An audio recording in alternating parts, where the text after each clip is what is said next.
Donkey Kong's return has been a long time coming, and Bananza makes it immediately clear that this isn't just another nostalgic revival. Instead of tight linear stages, DK is dropped into massive, fully destructible spaces that encourage curiosity, experimentation, and pure chaos. The closest comparison is Super Mario Odyssey, but where Mario dances around obstacles, Donkey Kong simply smashes through them.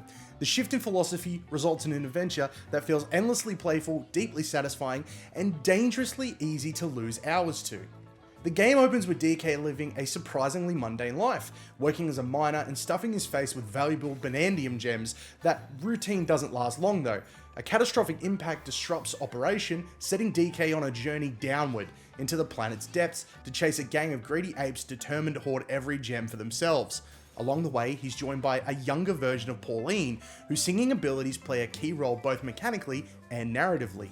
The setup is simple, silly, and completely appropriate for a Donkey Kong game. While neither DK nor Pauline are particularly complex characters, Pauline does technically have an arc, but she mostly plays the role of a supportive companion. The story doesn't overreach, and it doesn't need to. The world is fueled by bananas, slapstick logic, and visual charm, and the bizarre underground societies you encounter along the way add enough personality to keep things engaging. At its core, Donkey Kong Bananza borrows heavily from Odyssey's structure. Each region is a wide open playground filled with Banandium gems to uncover. You're never forced to collect a specific number to advance in the story like Odyssey, but gems do feed into upgrades, so exploration is always encouraged. Some are tied to challenges or narrative moments, while others are hidden in the terrain itself, buried underground, embedded in cliffs, or teasingly visible from afar. What sets Bananza apart is how you move through these spaces. DK isn't built for finesse, he's built for pure destruction. Nearly everything in the environment can be punched, ripped apart, climbed, or reshaped. You can carve your way through rock, scale sheer walls, or hurl chunks of terrain to create your own paths. Simply choosing a direction and smashing forward feels liberating in a way few games manage to pull off. Traversal alone is fun here, which is no small feat. The freedom could have become repetitive, but the sheer volume of collectibles prevents the momentum from ever really slowing down.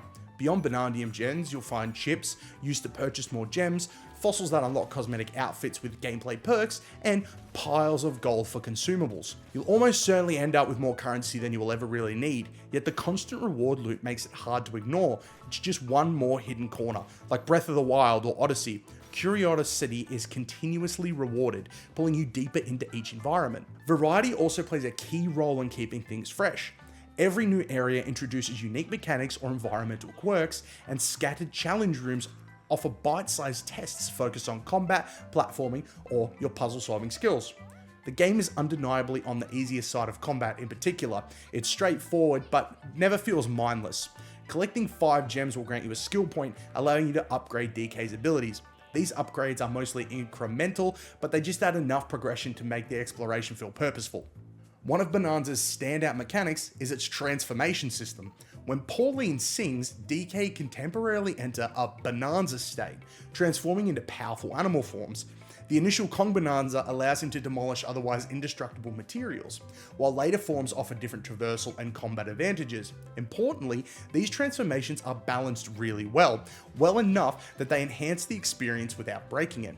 They're fun to activate and often open up clever new routes through the world. Because progression is largely self-directed, pacing feels entirely natural.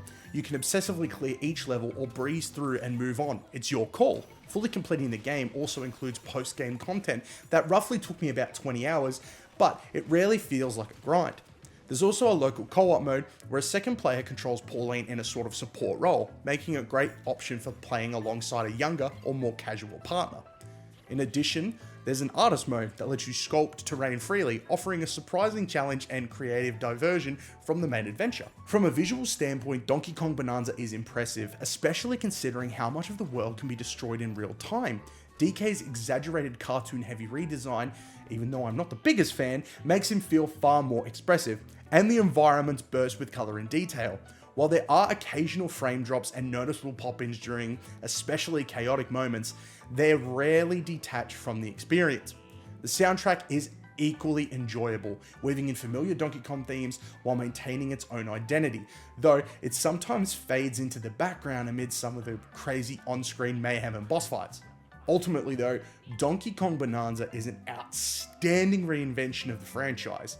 By adapting the open-ended brilliance of Super Mario Odyssey to a character built around brute force and momentum, Nintendo has crafted something that feels both familiar and refreshingly new. Smashing through terrain in search of Banandium gems remains constantly fun, and the game never bogs itself down with unnecessary complexity. For Switch 2 owners, this is an adventure well worth digging into, and being completely spoiler-free, well worth finishing. Seriously, get to the end of this game. You have to. It's amazing. So for those reasons alone, I have to give Donkey Kong Bonanza a 9 out of 10. This game is amazing and a must-play for any Donkey Kong fan out there. Well, that is the review. Thank you so much for watching. I really do appreciate it. If you guys enjoyed the review, remember to hit the like button. It's a great way to let me know that you guys enjoy it, and it's free. Please hit the like button. Also, subscribe to the channel if you want to keep up to date with everything I'm doing here, any other reviews we got going on. Also, if there's any review you'd like to see, be sure to let me know down in the comments below. But that is going to do it from me today, guys. Thank you so much again. Until next time, may all your games be good ones, and I will catch you guys in the next video.